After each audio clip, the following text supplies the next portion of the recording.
करीम सल्लल्लाहु अलैहि वसल्लम जिन जे दौर में भी अहिड़े क़िस्म जा शायदि वाक़ियात रूनुमा थिया आहिनि या नबी करीम सल्लल्लाहु अलैहि वसल्लम जिन खां इन हवाले सां को सवाल पुछियो वियो त जेकॾहिं कोई मर्द पंहिंजी घरवारी खे कंहिं गैर मर्द सां बदकारी कंदे ॾिसे त उहो ते मर्द छा करे, शायदि अहिड़ी क़िस्म जी का रिवायत आहे, इन जे हवाले सां थोरी तफ़सील सां ॿुधाईंदा। जी, इन हवाले सां सीरत में कुझु वाक़ियात अचनि था, ॿ टे वाक़ियात अचनि था हदीस में त नबी सल्लल्लाहु अलैहि वसल्लम को वक़्तु को शख़्स आयो, उन सवाल कयो त या रसूलल्लाह जेकॾहिं को मर्द पंहिंजे घर में अची ॾिसे थो त हुनजी औरत सां को माण्हू बदकारी करे रहियो आहे त उहो छा करे, त पोइ पाण सवाल फरमायो त उनखे 4 गवाह आणणा पवंदा ऐं जेकॾहिं उहो 4 गवाह नथो आणे त पोइ उनखे सज़ा मिलंदी, छो त कंहिं औरत ते इल्ज़ाम हुअण जी सूरत में इस्लाम में सज़ा आहे हुनजे लाइ। कंहिंजी इज़त एहतराम इहो हिकु लाज़मी हक़ आहे इंसान जो बुनियादी। सो पाण सवेर में जॾहिं इहो सवाल कयो त पाण सवेर जो जवाबु ॾिनो ऐं जेकॾहिं को माण्हू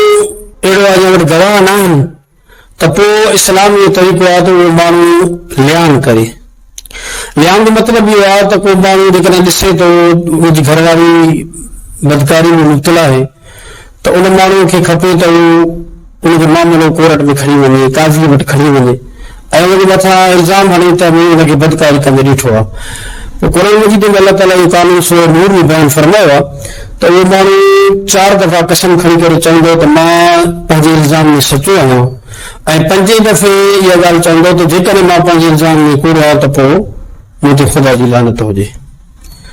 ऐं मोट में औरत बि 4 दफ़ा, जेकॾहिं हिकु दफ़ो ई कयो त बसि पोइ जुर्म साबित थी वेंदो, पर जेकॾहिं इनकार थी करे त 4 दफ़ा इनकार कंदी ऐं 5 दफ़े उहो चवंदी त इहो माण्हू इल्ज़ाम हुन में कूड़ो आहे, जेकॾहिं मां वाकई सची न आहियां, बदकार आहियां त पोइ मूं ते अलाह जो गज़ब हुजे, जेकॾहिं मां कूड़ थी ॻाल्हाए रहियां। सो इस्लाम में इहो तरीक़ो आहे लियान जो, जंहिंखे असां कारोकारी चवंदा, असुल में इहो लियान आहे ऐं इन में इहो हक़ कंहिं बि मर्द खे न आहे जो हू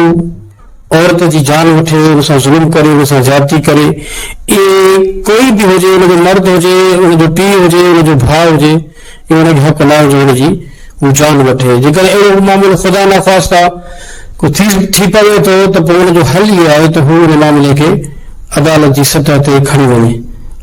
यानी जेकॾहिं अहिड़े क़िस्म जो कोई बि मामिलो पेश अचे थो कंहिं मर्द खे तहफ़ुज़ात पैदा थियनि था पंहिंजी घरवारी जे हवाले सां या पंहिंजे कंहिं बि रिश्तेदार जे हवाले सां, या कोई बि मर्द जेकॾहिं कंहिं औरत ते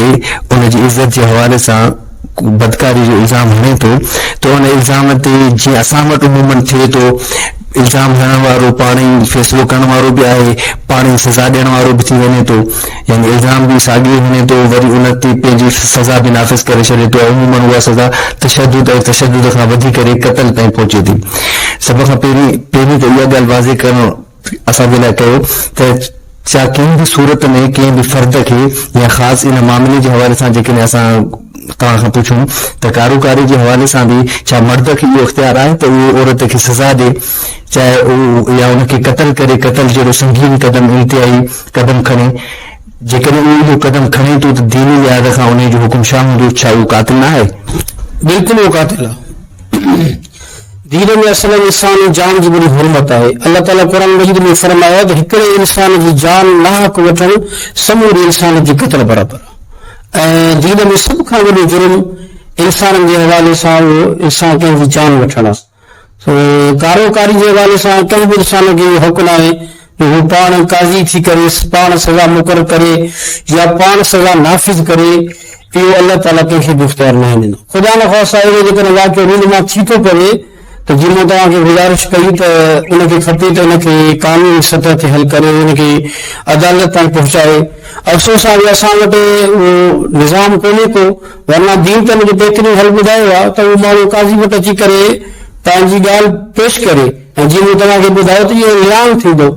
ऐं लियान जी सूरत बि मां तव्हांखे ॿुधाई। इन खां पोइ दीन में हुकुम आहे त हाणे इहे ॿई हमेशह जे लाइ जुदा थी वेंदा